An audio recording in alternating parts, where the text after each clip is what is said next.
There we go. Hello everyone, welcome back to another Antwoord Movie Mania.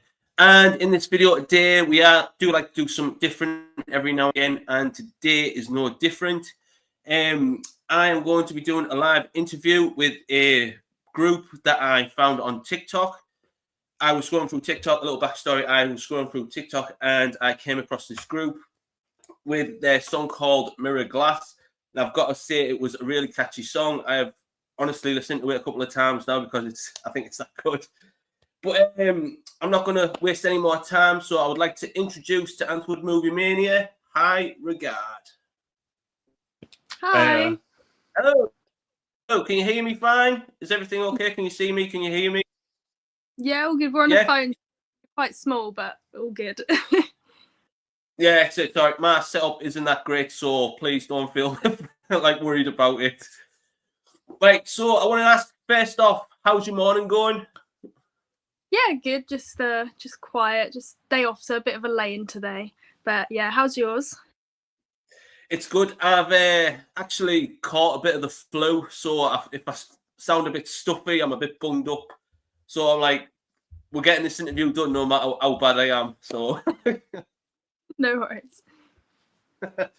Right, so first off, take us right back to the beginning. I want to know everything. So take me back to for your love of music. Like, what was the first song that you heard that like was a light bulb switch that you wanted to be a songwriter and like into music? I think for me it would be. Oh no! Oh no, we've lost them. Right, hopefully we can get back to it. Hopefully they'll join back into the stream. I hope. Until that happens, I will try and keep the thing going. But I'll try and send them another. Actually, I'll tell you what. Oh, we got them back. Have we got them back? I don't know what happened there. We got you back. We got you back. I don't know what happened there. Right, right. I will let you continue. Sorry, I think for me it'd probably be like I really got into bands like Sleeping with Sirens, which I found on YouTube, and like the performance, and it was just music which I hadn't really heard before. So I think that's how I sort of descended into my love of bands and like rock music in general, really.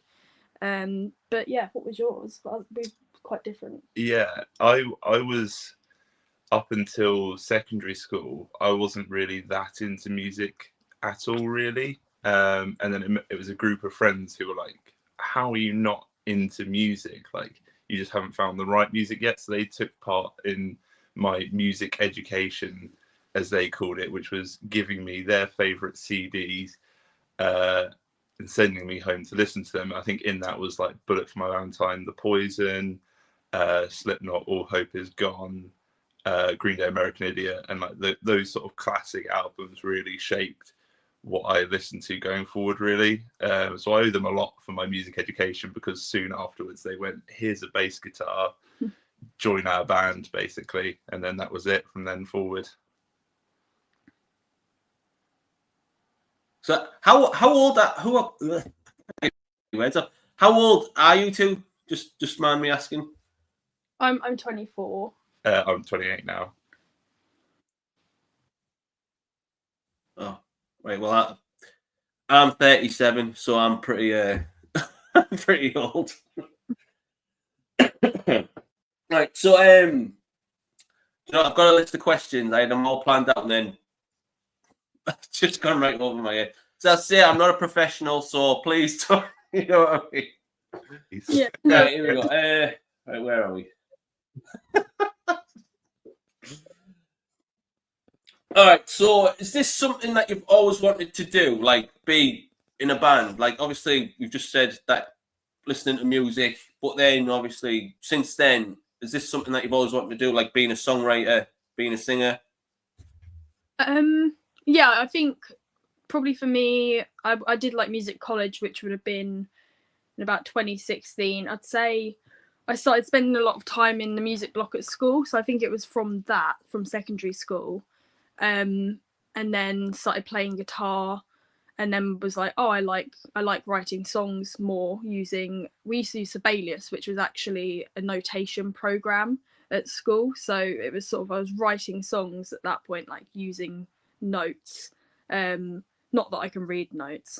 And then I was using like a multi-track recorder on my iPad, and eventually we actually got Logic. So that's what I use to write now. But yeah, it's been probably like 10 years at this point.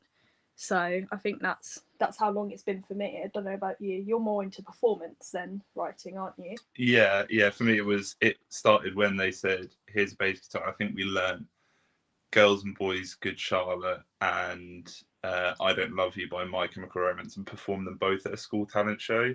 And it was always the performance side of it that I liked. I liked learning the songs, but I really liked the performance aspect of it. So I've just stood on the shoulders of better songwriters since then, and they've let me perform with them.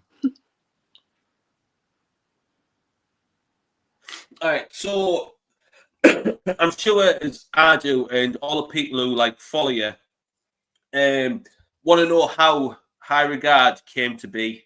So how did all of this form? Like who reached out to who got together first? Like how did the band come to be as they are? I feel like everything's such a long story with like lore behind it, isn't it? It's sort of we all went to the local college, which is West Herts. So I met Tom, our guitarist, there, which would have been between 2016 and 2018. And me and Tom played in quite a few different bands together. I played bass at one point, and he was on drums, and then he played bass. But eventually we went through some different band names, and we started High Regard in lockdown in 2020, with again like a slightly different lineup. And Matt was currently at the time playing in a different band in Watford called Sinker. And to cut a long story short, eventually we ended up nabbing him as our bassist, losing a couple other members, and being as we are today.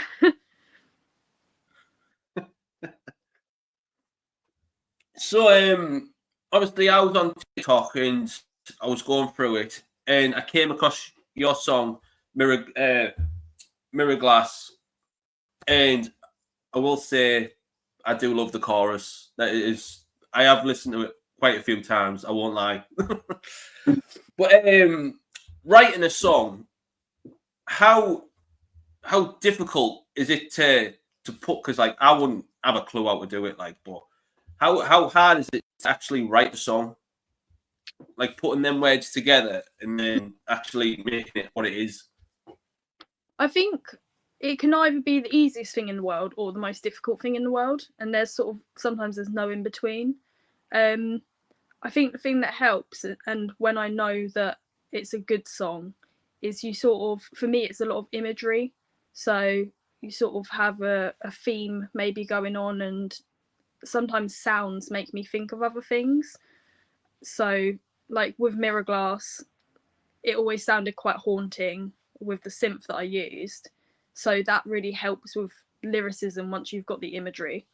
But if I don't have any imagery for it, the lyricism won't be as easy, if that makes sense. It does. But oh god, I'm so bugged up. I do apologize. Oh, bless you. Yeah, I was bad as a dog yesterday, and I still feel rough today. So I'm trying my hardest to just power through. Go. But obviously, writing a song, but then how do you go to like put the music? How do you know what music to put behind it? Is that part of the rest of the band, or is that like part of your? To be fair, most of the time the music is written before the top line and the lyrics. So I usually like having a whole like song which is basically scratched out, and then the lyrics and the melody will go last. That's sort of how I think we get the best fullest songs, especially since using a lot of synths. So I do play guitar, but to be honest, I just use MIDI guitar on on my demos because it's just easier. and it's quite similar to like notation, so you can see what notes you're using, you can easily see what key you're in and things like that.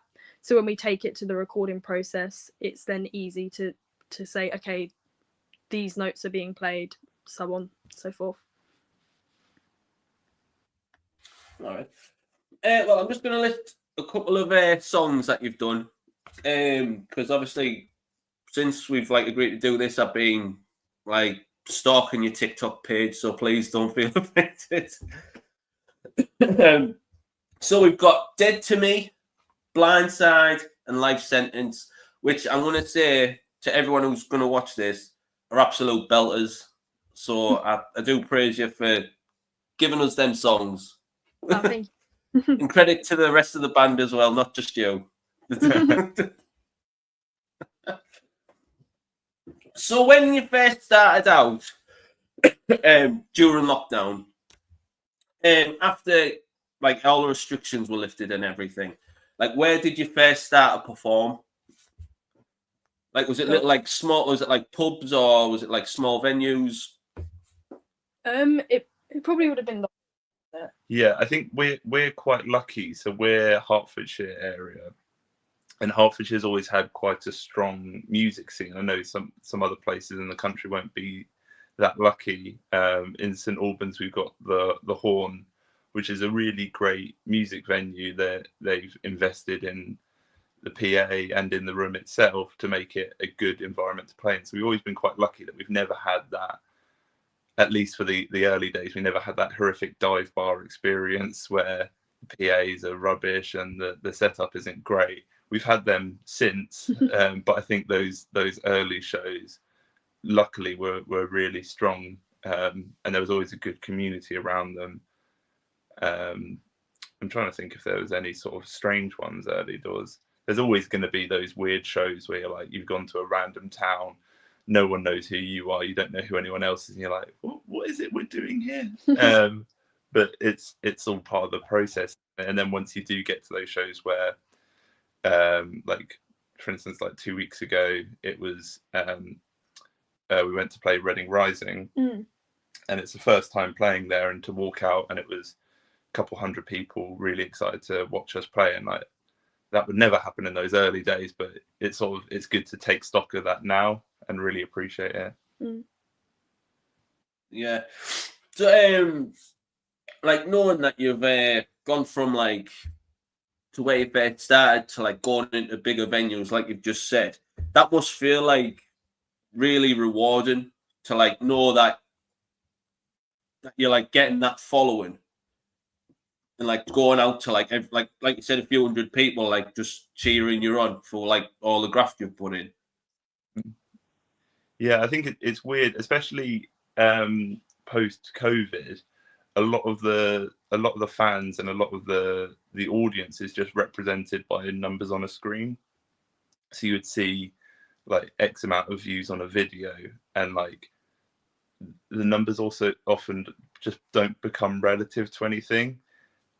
So sometimes you post a TikTok and you go, oh, it's only 200 views. But when you look at 200 people in a room at a show, you're like, that's incredible. 200 whole human beings have come to our show.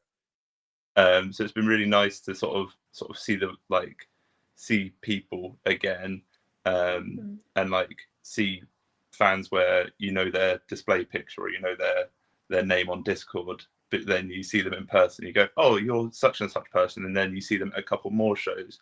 And I think we've been really lucky that we have fans who come out to multiple shows, and you get to know them a bit more. Yeah,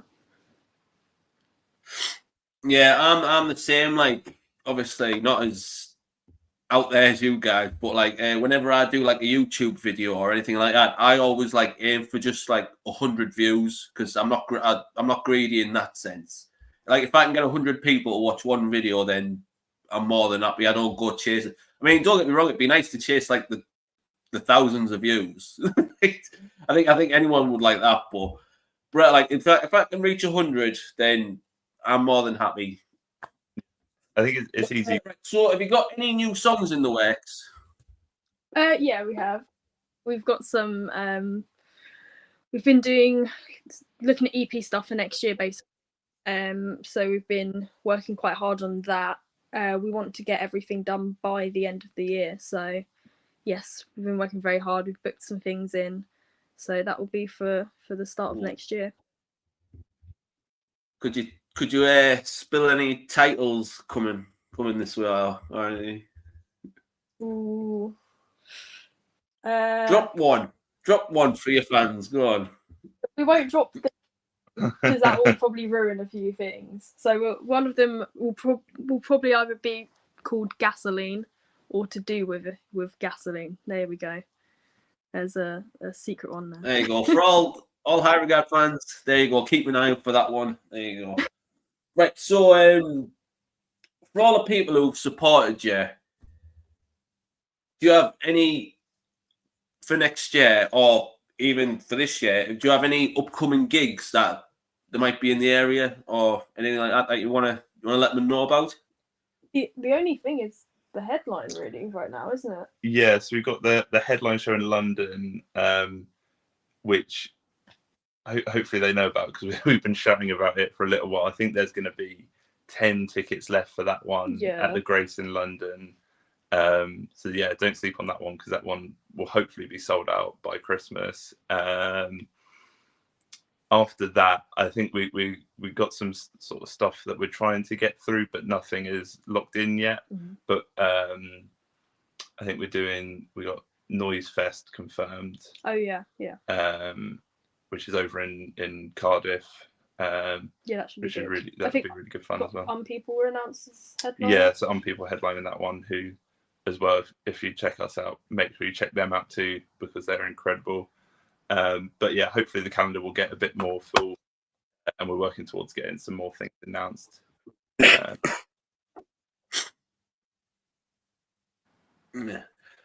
Well, look, that's I knew this was just going to be a quick little interview, so like a highly, a big thank you to coming on. I want to wish you all the best for everything in the upcoming future. I hope everyone who likes High Regard, make sure you watch this video. If you want to promote this video, then please feel free to do so because I'll be posting this on TikTok. I'll be posting on TikTok and YouTube and everything like that. So I just want to say thank you so much. I wish you all the best. And if you ever feel like you want to come back on this to talk again, then you are more than welcome. I'm more than happy to bring you back on here. I'll support whatever you're doing because, like I said, you've got some great songs. Spam call.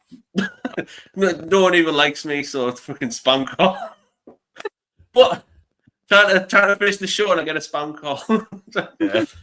But yeah, look, a big thank you for coming on to the show. I know we've had this booked in for a couple of weeks, so I knew it was only going to be like 20-25 minutes or something like that. So, but again, thank you so much, and I wish you all the best. Thank you for having us. Thank you for your time. Nice to meet you. Cheers. You are so much welcome, and I'll see you later. Bye. And there we have it. That was my interview with High Regard. I thoroughly enjoyed it. If you have not seen them on TikTok, then please make sure you get on TikTok because they have some belting songs.